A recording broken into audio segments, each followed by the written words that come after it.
കേരളത്തെ നടുക്കിയ വിഴിഞ്ഞം മുല്ലൂർ ശാന്തകുമാരി വധക്കേസിൽ അമ്മയും മകനും ഉൾപ്പെടെ 3 പ്രതികൾക്കും വധശിക്ഷ. നെയ്യാറ്റിൻകര അഡീഷണൽ സെഷൻസ് കോടതിയുടേതാണ് വിധി. സ്വർണ്ണാഭരണം കവരാൻ വേണ്ടിയായിരുന്നു പ്രതികൾ കൊലപാതകം നടത്തിയത്.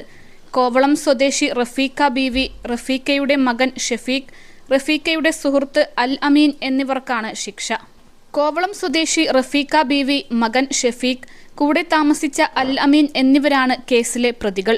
ഇവർ കുറ്റക്കാരാണെന്ന് മെയ് 16-ന് കോടതി കണ്ടെത്തിയിരുന്നു.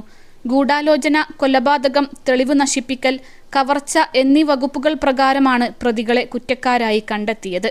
സ്വർണ്ണാഭരണത്തിനായി ശാന്തകുമാരിയെ തലക്കടിച്ച് കൊലപ്പെടുത്തി മൃതദേഹം തട്ടിൻപുറത്ത് ഒളിപ്പിച്ചെന്നാണ് പ്രോസിക്യൂഷൻ കേസ്.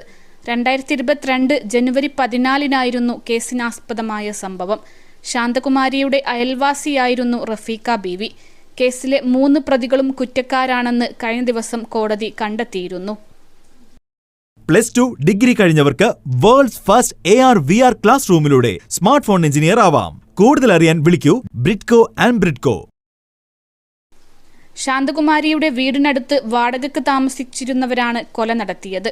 ഇവർ വാടക വീട് ഒഴിഞ്ഞു പോയതിന് പിന്നാലെ വീട്ടുടമയും മകനും വീട്ടിലെത്തി നോക്കിയപ്പോൾ മച്ചിൽ നിന്നും രക്തം പുറത്തേക്ക് ഒഴുകുന്നത് കാണുകയായിരുന്നു.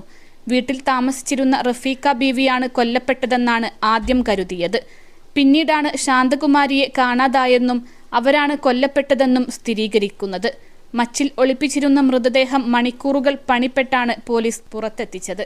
ശാന്തകുമാരിയുടെ കൈവശമുണ്ടായിരുന്ന സ്വർണം മോഷ്ടിക്കാനായി വീട്ടിലേക്ക് വിളിച്ചു വരുത്തി ചുറ്റിക കൊണ്ട് തലക്കടിച്ച് കൊന്നെന്നാണ് പോലീസ് കണ്ടെത്തൽ.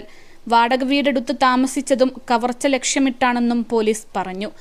ആഭരണങ്ങളിൽ ഒരു ഭാഗം പണയം വെച്ചു, ബാക്കി പ്രതികളിൽ നിന്നും കണ്ടെടുത്തു. കൊലയ്ക്കുശേഷം കോഴിക്കോടിന് പോകാനായി യാത്ര ചെയ്യുമ്പോഴാണ് പ്രതികളെ പിടികൂടിയത്.